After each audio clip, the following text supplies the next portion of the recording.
হ্যাঁ আমাদের ফ্ল্যাটটা 7 তলার উপরে, দক্ষিণ পূর্ব দুটো দিক খোলা, বড়দের কোনো ভাড়াই নেই।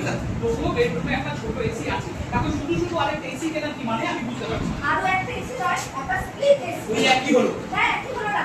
কোনাদার টিয়াদিলা একটা স্প্লিট এসি কিনেছে, সেটা তুমি জানো না? হ্যাঁ জানি, কিন্তু ওদের ফ্ল্যাটটা কত মতো হাওয়া বাতাস ঢোকে না, তাই ওরা কিনেছে। কিন্তু আমার না না না, এখন একটা এসি কেনার আরেকটা কারণ আমি দেখতে পাচ্ছি না। ও, ওরা একটা নতুন স্প্লিট এসি কিনেছে, এটাই কি তোমার বড় একটা কারণ বলে মনে হয় না?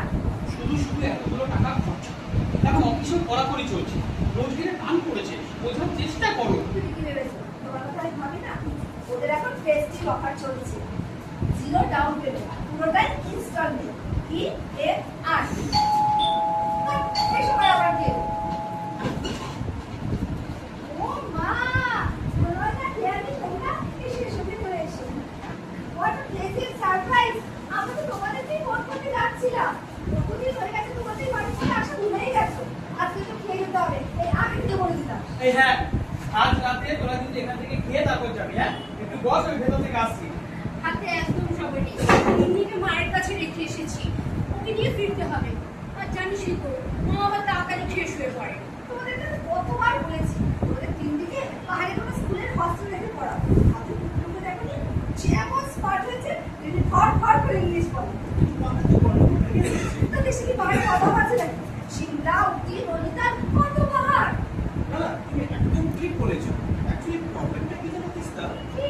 কেউ ঠিক ট্রেনিং ছেড়ে থাকতে পারে না। একদম বাজে কথা। কবে থেকে বলছি এমনিকে তোমাকে একটা ভালো স্কুল হস্টেলে রেখে পড়াবো, তোমরা তো সেই একই কথা। আমার তো আর মাইনে ছাড়া কোনো রোজগার নেই। হ্যালো হ্যালো দিদি, ড্যাডিকে জ্বালাতন করছো না তো? লক্ষ্মী মেয়ে। টিয়াদি, মোবাইলটা নতুন নাকি? হ্যাঁ, স্যামসাং S25 মার্কেটে নতুন এসেছে, দেখিস না? ও, কতক্ষণ এটা দাঁড়িয়ে থাকবে? চলো ভেতরে গিয়ে টিভি দেখি। টিভি এখন ওসব টিভি সিরিয়াল দেখলে না কেমন যেন আমার গা গুলো বসে। কি? টিভি দেখে তোমার গা গুলোয়? তোমাদের বাড়িতে গেলে তো আমাকে জোর করে টিভির সামনে বসিয়ে দিতে। কত আর দেখবো বল, সেই তো একই গল্প। ঠিক আছে, সেরকম টিভি নাই দেখি। তাহলে চলো ভেতরে গিয়ে একটু ঠান্ডায় বসি।